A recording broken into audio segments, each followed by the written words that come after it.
Hi అండి, అందరికీ నమస్కారము. మొన్న ఇప్ప పువ్వు ఏ విధంగా సేకరించారు, ఇప్ప పువ్వు ఏ విధంగా ఏరుతారనే వీడియో తీశాను కదండి.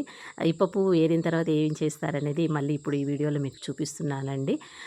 ఇప్ప పువ్వు సేకరించిన తర్వాత అండి, వీళ్ళు ఆ ఇప్ప పువ్వునైతే పచ్చిగా ఉన్న ఇప్ప పువ్వునైతే ఇలా ఆరబెట్టుకుంటారండి. ఇట్లా రోడ్ల మీద వాళ్ళు, ఎందుకంటే వాళ్ళకి ప్లేసెస్ ఉండవు కాబట్టి, మట్టి రోడ్డే ఉంటుంది కాబట్టి ఇట్లా రోడ్డు మీద ఆరబెడతారంటండి.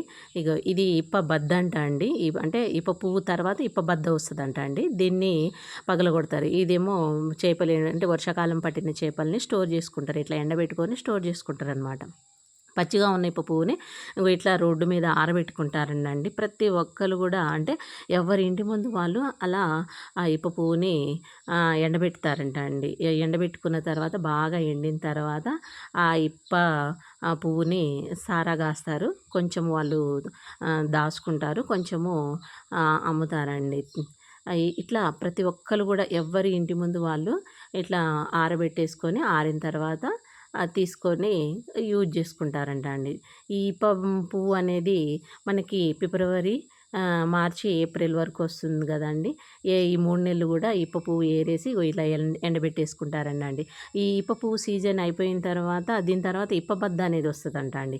ఆ ఇప్ప బద్దతోటే నూనె ఆడిస్తారంట అండి. ఇప్ప నూనెని వాళ్ళు ఆ ఇప్ప బద్ద కూడా జీడికాయలాగా, జీడికాయలాగా ఉంటుందంట అండి. ఆ చిన్న చిన్నవి ఏరి అవి కూడా స్వీకరించి అవి పగలగొడతారంట అండి. పగలగొట్టి అందులో ఉన్న గింజ తీసి అవి కూడా ఆరబెడతారంటండి. అవి ఆరబెట్టిన తర్వాత వాటితోటి నూనెని ఆడిస్తారంటండి మిల్లులో. ఆడిచ్చిన తర్వాత ఆ నూనెతోటి వంటలు చేసుకుంటారంట అండి వాళ్ళు.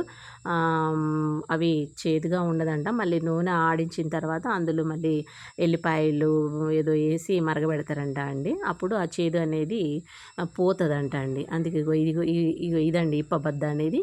ఇగో ఇది విధంగా వాళ్ళు చూడొచ్చారండి. ఎక్కడ చూసినా మొత్తం కూడా ఇప్ప పువ్వుని ఆరబెట్టారండి. ప్రతి ఒక్క ఇంటి ముందు, ఎవరి ఇంటి ముందు చూసినా ఆ ఇప్ప పువ్వుని ఆరబెట్టారండి. ఇలా ఇప్ప పువ్వుని ఆరబెట్టుకుంటారంట అండి. దాని తర్వాత వాళ్ళు సారా కాసుకోవడం అనేది జరుగుతుందండి. ఇది అంటే మండల కేంద్రానికి మారుమూలలో ఉన్న ఒక ప్రాంతం అండి. ఇక్కడ చూశానండి విలేజ్లో ఇవి తాళ్ళు తయారు చేస్తున్నారండి. ఎందుకంటే ఇప్పుడు ఇక సీజన్ ఆకులు కోస్తారంట అండి. ఇప్పుడు ఈ మే నెల మొత్తం ఆకులు కోస్తారట. జూన్లో ఇప్ప బద్ద పువ్వుని ఏరుతారంట అండి. అంటే వీళ్ళకి సీజన్ మొత్తం కూడా ఏదో ఒక పని అనేది ఉంటుందండి. అంటే ఎప్పుడు కూడా వీళ్ళు ఖాళీగా ఉండారండి.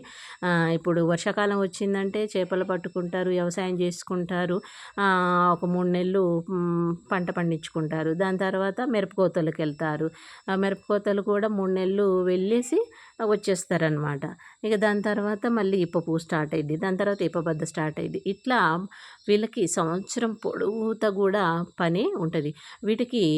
వీళ్ళు వీళ్ళు కొన్ని జంతువులను కూడా పెంచుకుంటారండి. పందులు కానీ, మేకలు, ఇలాంటివి కూడా బాగా పెంచుతారంట అండి వీళ్ళు. వీళ్ళు ఎక్కువగా అటవీ ఉత్పత్తుల మీద ఆధారపడతారండి. ఎందుకంటే ఈ అటవీ ఉత్పత్తుల మీద ప్రతి సంవత్సరం వీళ్ళకి ఏదో ఒకటి సీజన్ ఉండడము, దాని మీద ఆధారపడడం వల్ల వీళ్ళకి సంవత్సరం మొత్తం కూడా గడిచిపోతుందండి. ఈ విధంగా వీళ్ళు జీవనాన్ని కొనసాగిస్తున్నారండి. చూసారా అండి వీళ్ళ వేషధారణ, అంటే వీళ్ళు తినడం వరకే మాత్రమే వాళ్ళు సమకూర్చుకుంటారండి. మిగతా వాటి కోసం ఆశపడరండి వీళ్ళు. ఉన్న దాంట్లోనే మంచిగా తృప్తి పడతారు. మంచిగా చుట్టూ అడవి, ప్రశాంతమైన వాతావరణము, మంచి గాలి, అసలు ఎలాంటి రణగుణ ధ్వనులు లేని ప్రాంతము. నాకైతే చాలా